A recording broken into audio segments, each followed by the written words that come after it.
My own family texted me, "We need distance from you. Please stop contacting us completely." No call, no pause to breathe. Just a cold sentence lighting up my screen like a warning flare. I stood there in my tiny apartment, the silence louder than any argument we'd ever had. And instead of begging, instead of breaking, I typed back the calmest line I've ever written. They had no idea what that moment would cost them. Before I tell you the rest, hit like and drop your city so I know who's listening on the other side of this mess. My name is Maeve Whitlock, and for most of my life, I've been the kind of person people handed problems to like spare coats, quietly, automatically, without asking whether I could carry the weight. I work in payroll at a medical facility here in the city, a job built on order and precision. Two things I've clung to for years. My apartment reflects that soft lighting, clean counters, receipts filed by color in a drawer that sticks a little when it's humid. Nothing fancy, just stable. And stability in my family has always meant one thing: I pay. My mother, Linda, loves to say family helps family. She usually says it when she's standing near the sink towel in hand doing that thing where she sighs instead of finishing her sentences. My father, Robert, prefers something more pointed lectures about loyalty duty, how he didn't raise me, to nickel and dime blood. If his voice tightens, it means I'm expected to cover whatever bill is floating in the background. And then there's my sister Nora. She's younger by 3 years, louder by a lifetime. Growing up, she always knew how to make herself the center of a room. New jackets, new hair, new drama. She calls me banker girl, half joke, half weapon, fully convenient when she needs a security deposit or a refill on her car payment. And every time I tried to say no, the family chorus chimed in, "Don't be dramatic, you know she can't do it alone, you know you're the responsible one." Even the extended family played along. Our group chat was a constant stream of updates, photos, memes, complaints, until money came up. Then suddenly, every voice sharpened, reminding me how much my parents had given, how much Nora deserved a break, how I shouldn't make things awkward. It never mattered that they didn't know my budget or the knots I tied myself into each month to keep everyone afloat. In all of this noise, the only person who never took advantage of me was my Uncle Grant. He runs a small moving service across town, the kind of job that gives you strong hands and a quiet read on people. He never asked for anything, never hinted, he just watched.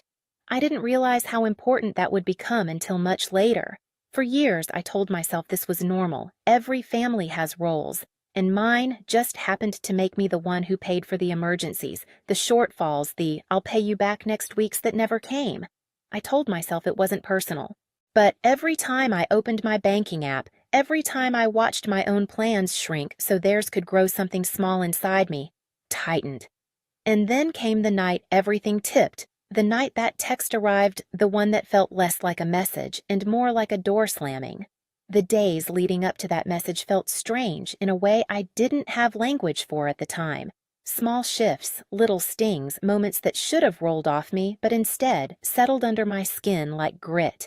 It started with Nora, as it usually did.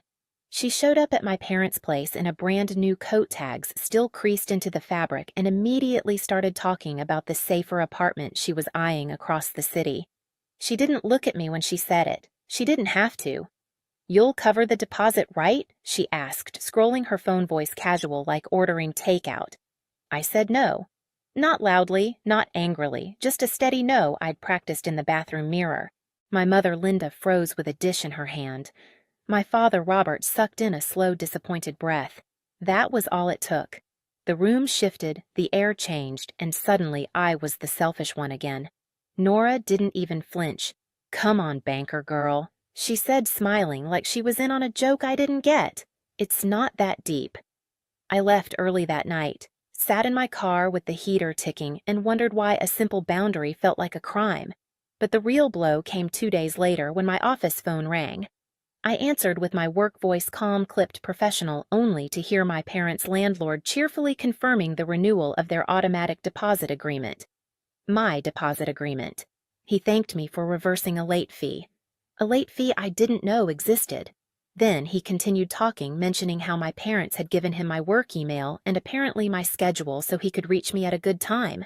I remember staring at the wall across from my desk, the cheap canvas art blurring as heat crawled up my neck.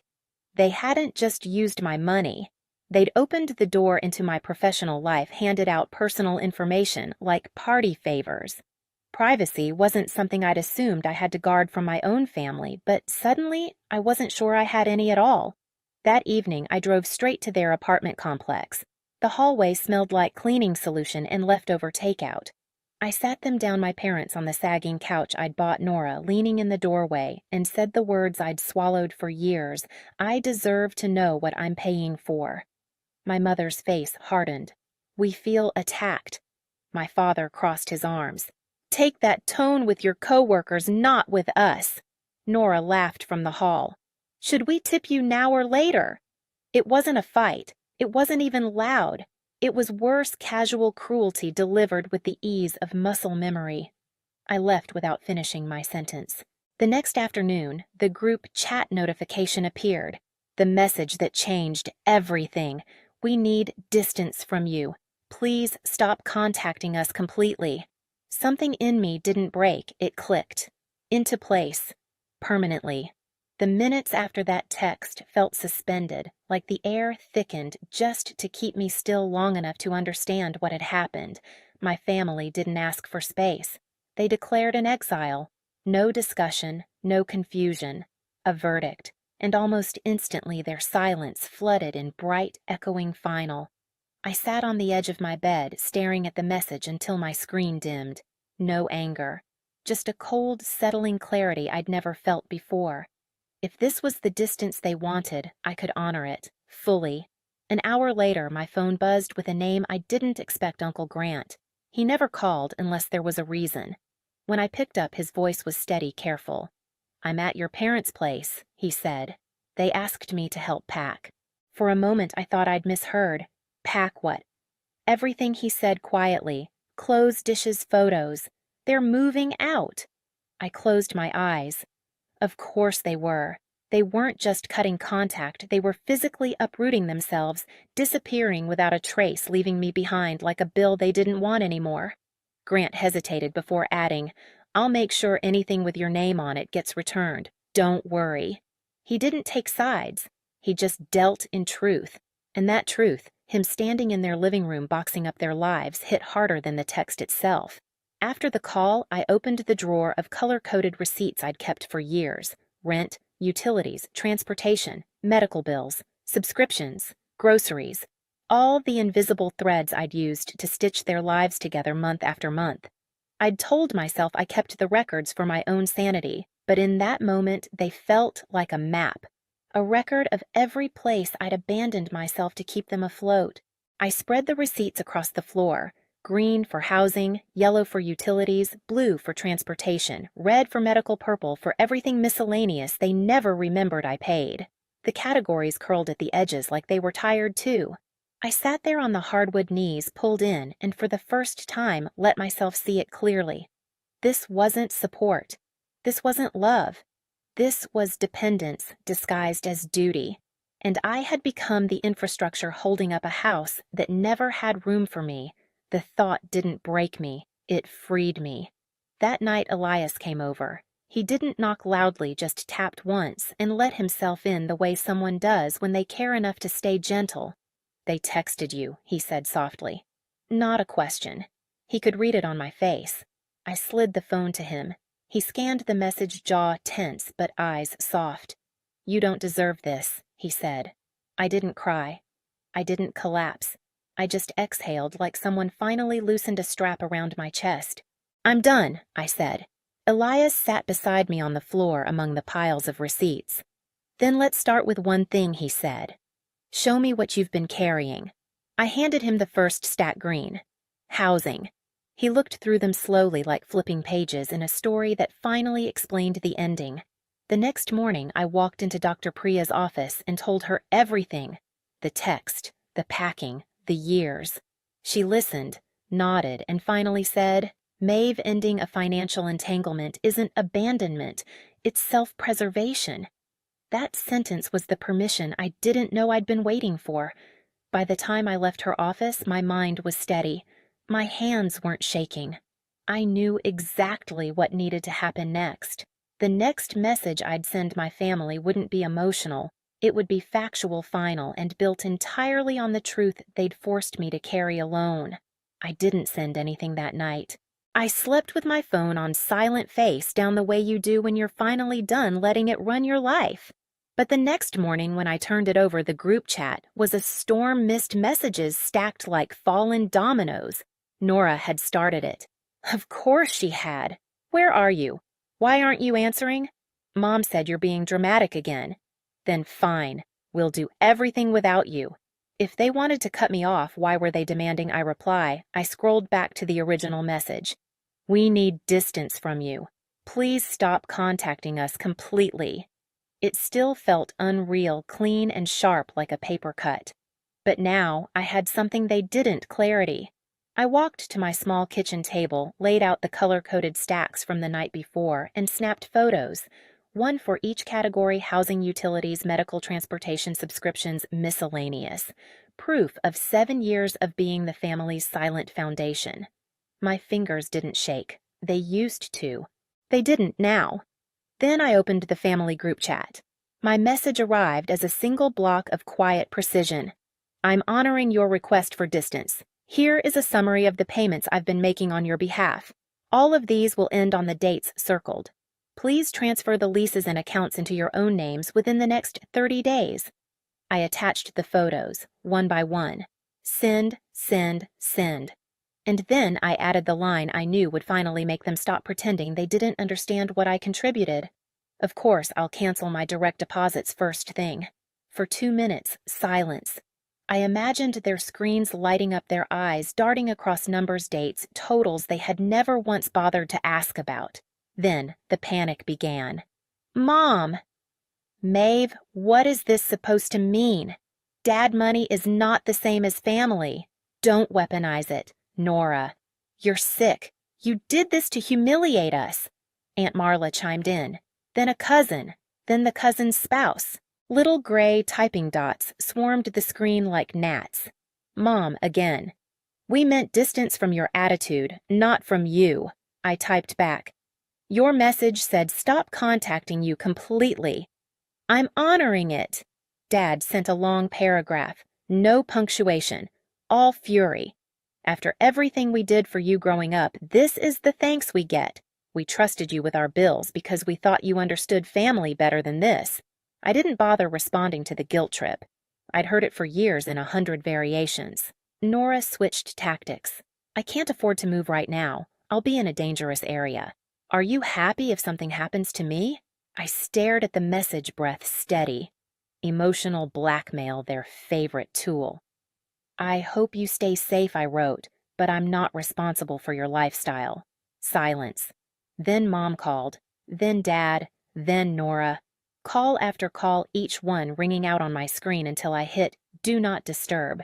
They wanted a reaction. I wasn't giving them one. An hour later, a new message appeared, not in the group chat, but privately. Grant. I'm dropping off a few boxes tonight, he wrote. Stuff that belongs to you. They didn't open them. I paused. Belongs to me. When he arrived that evening, he stood in my doorway holding 3 neatly stacked boxes, his jacket dusty from moving furniture. They tried to rush me, he said. Told me not to bother with anything that wasn't theirs. But I saw your name on a few things. He set the boxes down gently. Inside, unopened kitchen towels, a blender still in its packaging, a router they'd never installed. Things I'd bought for them, tiny attempts to make their life easier, pushed aside, forgotten, still taped shut. Grant watched me take it in.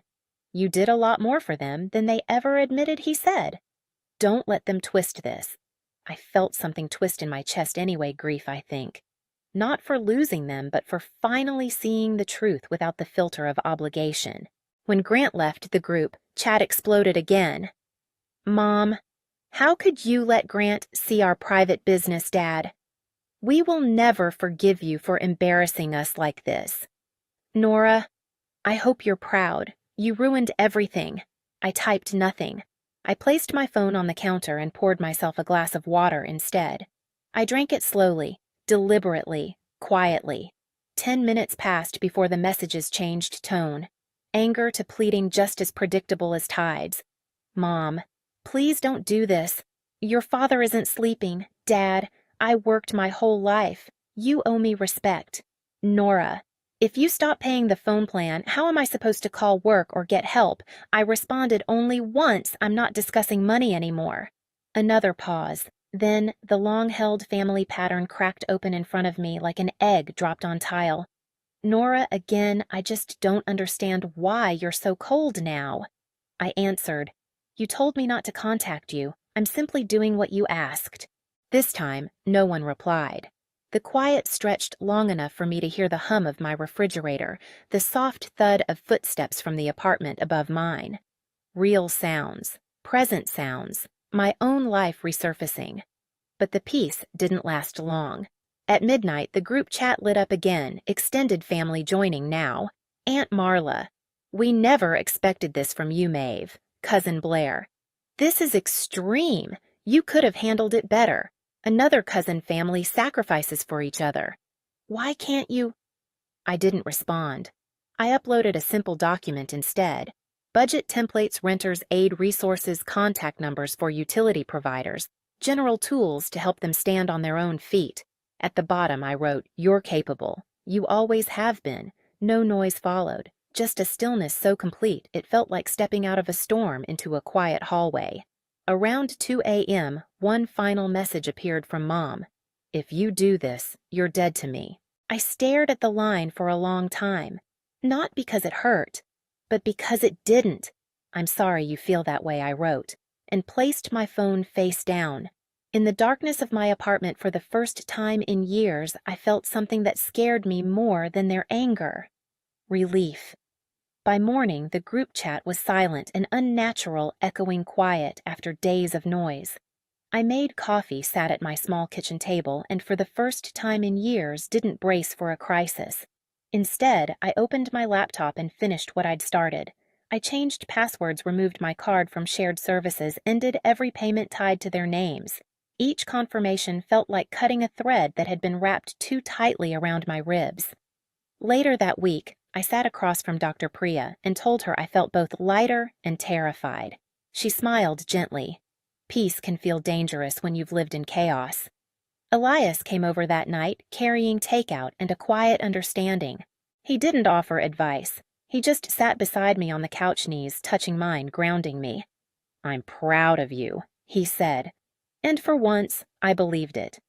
In the weeks that followed, my life didn't get louder, it got clearer. I walked without checking my phone. I cooked dinner without waiting for someone to need something. And slowly, the quiet stopped feeling like abandonment and started feeling like freedom. I learned that love without respect isn't love, and boundaries aren't cruelty, they're survival. If you've ever had to step back from someone you cared about just to save yourself, share your story in the comments. And if this resonated with you, hit subscribe so you don't miss the next one.